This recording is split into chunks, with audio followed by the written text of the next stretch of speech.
Welcome back. All right, let's talk about purchasing a home. All right, so first thing we need to talk about is a real estate agent. All right, these are licensed individuals that represent a buyer or a seller in the purchase of property. All right, this should be someone that you can relate to, someone that understands your needs, and these people will have the expertise and the know how necessary to help find the right home for you. All right. They are not, it's not necessary for you to get your own, but it's probably best because, you're busy doing other things. You can have someone, go look at and find other properties that will match what it is that you're trying to do.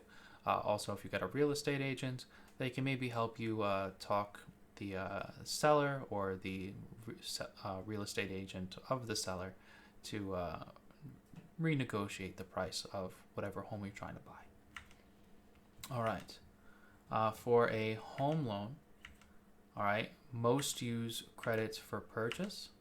And, not 9 out of 10. 9 out of 10, I believe, is what the National Association of Realtors said. 9 out of 10 buyers finance their purchase, which means virtually all buyers, especially first-time purchases, require a loan.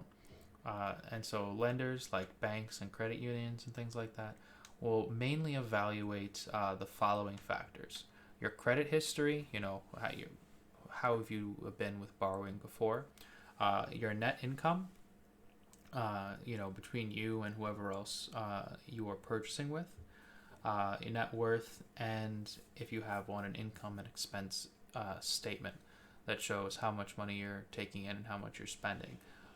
This will allow them to determine whether or not they want to give you an actual mortgage. All right. Now, we typically have these two significant initial expenses, all right, which is the down payment, which is a portion of the purchase price that you have not borrowed. It's typically anywhere between 5 to 20% of the purchase price. I highly recommend you try to get 20% down. And mortgage insurance protects the lender if the borrower provides less than the 20% down payment. All right, because that makes it a very, very risky loan for the lender if you don't already have a significant down payment on the home. All right, there's also closing costs, which are fees and charges associated with the purchase of the property. This is typically 1 to 4% of the purchase price. All right, now mortgage payments. Let's talk about those. All right, a mortgage payment is a payment to pay off the loan used to purchase housing.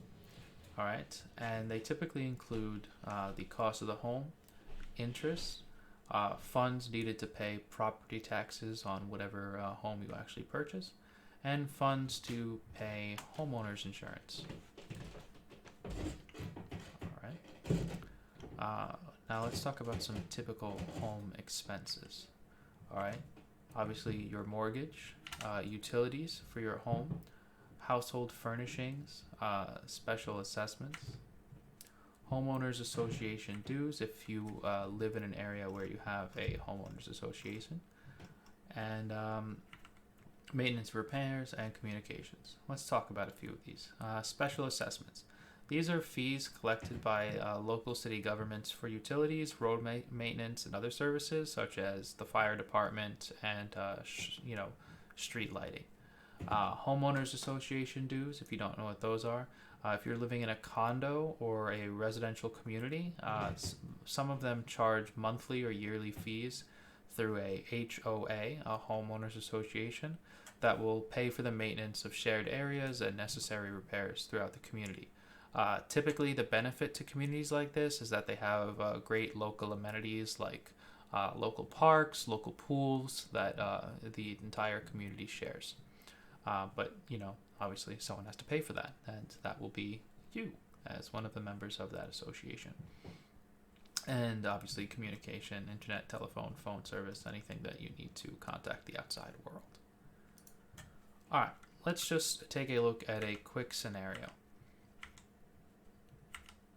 All right, so let's talk about this down payment. 20% down versus the 5% like minimum down. Let's say you pay 20% down on a home that you're purchasing, and this is a $250,000 home. All right. You're probably, when you're paying this back, you're likely to get a mortgage of around $1,158.51.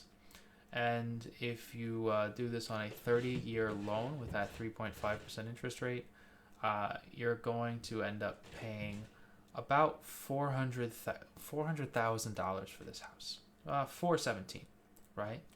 With 5% down, your mortgage payment goes up significantly with that extra interest you're paying, plus the fact that you're going to end up paying an extra $8,000 or so, close to $9,000 in mortgage insurance because you're not paying at least 20% down.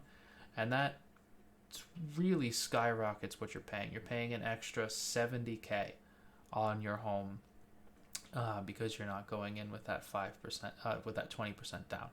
So that's, try to make sure that when you're buying a home, at least 20% down. All right. Let's talk credit score. All right. Now let's say you did get the 20% down, and now let's talk the difference in credit score. If you have a 780 credit score, you're gonna get a much better interest rate. All right. 780 is like really high, really strong. That's 3.3%, which knocks down the mortgage payment by about $20 a month, and overall will take out about $8K from what you're going to be paying total. Whereas with the 720 score, you're back at that 417K payment total on your mortgage. All right. It's, you want to have a high credit. You want to have most of your down payment, at least 20%. Okay. So now let's talk about equity. What's equity? All right. Equity is the monetary value of a property minus the amount that you own, that you owe. So let's say a home is worth $250,000, but you owe still $100,000 on your mortgage. You have $150,000 of equity in your home. All right. Now, what's the benefits of owning? Obviously, pride of ownership. You get some tax benefits for owning rather than renting.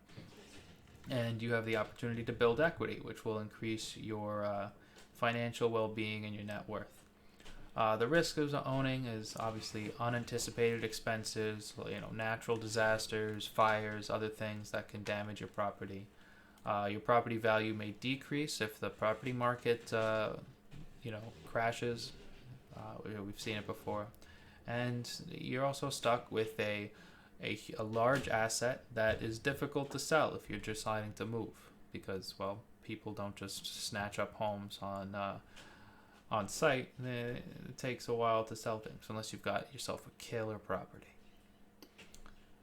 Alrighty. And now let's just do a quick pro-con. This is just a quick pro-con for you guys to look at for renting and owning. All right, so just take a look at that on your own time. You don't have to take notes in the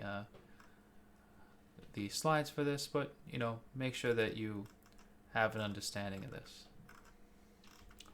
All right, I think this is good for today. Tomorrow we'll do transportation, and then the day after we'll talk about food. So have a great day, everybody. Bye.